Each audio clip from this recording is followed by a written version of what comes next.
আমি সেচ গাড় বসে এখন আমাকে পানি দেয় না, আমি মোটর ছাড়ি দিয়ে পাই সেচ গাড়ি। এখন পানিটা এবার কোনো দরকার নয়, সেই পানিটা এখন কেন দিলেন? আমাকে মারি ফেলে বেজন্য এই পানিটা দিচ্ছেন? এই পানি তো আমার কাজের নয়, এই পানি এখন বিষাক্ত পানি আমাকে দিলেন। মানুষে পানি নামিয়ে কড়াগড়ি করে কাঁদেছে আলু বাড়ির। এই যে মানুষের এই যে ভুট্টা, তামাক, এই যে সর্ষে, কত কি আবাদ করছে গরিব মানুষ, কত কষ্টও করিয়া আলু করছি বাবা।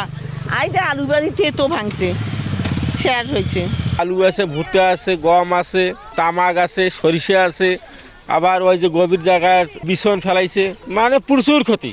আমাদের ক্ষয়ক্ষতি হয়েছে, ধানের বীজ রোপণ করছি, সেটা গেছে আলু 10 বিঘার মাটি আমরা গাচ্ছি, ওটা নষ্ট হয়ে গেছে। কৃষক মাঠে মারা যাবে। এরা যদি এটা সরকার যদি কিছু সহযোগিতা না করে তাহলে কৃষকের কোনো ইয়া থাকবে না।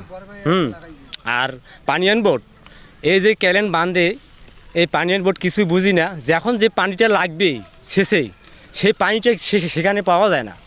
আর হলে এই সিজনে পানি দেওয়া এর কৃষকের জন্য খুবই ক্ষতিকর। এরা মানে কৃষকের জন্যে মৃত্যু ঘটার বুদ্ধি ব্যবস্থা করছে।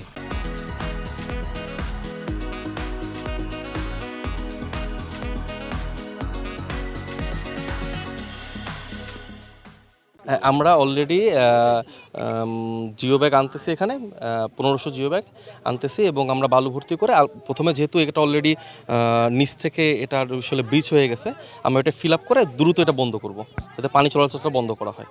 না হলে যেটা হবে যে আমরা পানি ছাড়লে তো আসলে এখান থেকে পানি যেতেই থাকবে। ক্যানেলের পানিটা একটু বেশি ছিল, তো বেশি থাকছিল এবং যখন আসলে এটা আমরা তো আসলে আমাদের এখানে ক্যানেলের লোক আছে, তারা তো এটা অবজার্ভ করে, এটা আসলে হঠাৎ করে হয়ে গেছে। মানে অনেক জায়গায় তো এরকম মানে এই এক জায়গাটাতে এটা হয়েছে, মানে হঠাৎ করে এটা আসলে হয়তো ইঁদুরের গর্ত থাকতে পারে, যেহেতু জিনিসটা শুকনা ছিল এই কারণে এটা হঠাৎ করে হয়ে গেছে। কারণ এই জায়গা তো তারা রেগুলারই মনিটরিং করছে, মূলত ইঁদুরের গর্ত বা পাইপ থাকতে পারে, এটা হয়েছে। আমরা এটা ইনভেস্টিগেট করতেছি। এই সময় সরিষা, আলু, ভুট্টা এই জাতীয় ফসলের বেশ কিছু ফসল ক্ষতিগ্রস্ত হয়েছে এবং এটা আমরা পরবর্তীতে আমরা এক্স্যাক্টলি মাঠের সবার কাছ থেকে তথ্য নিয়ে আমরা আসলে এক্স্যাক্ট ফিগারটা আমরা জানাতে পারবো। আমরা চেষ্টা করছি যে আসলে যারা ক্ষতিগ্রস্ত হয়েছে তাদেরকে আমরা রিকভারি করার জন্য এবং তাদেরকে তালিকা তৈরি করছি। আসল কি পরিমাণে ক্ষতি হয়েছে, ক্ষতি পরিমাণটা কত, এটা আমরা পরবর্তীতে আমরা জানাতে পারবো।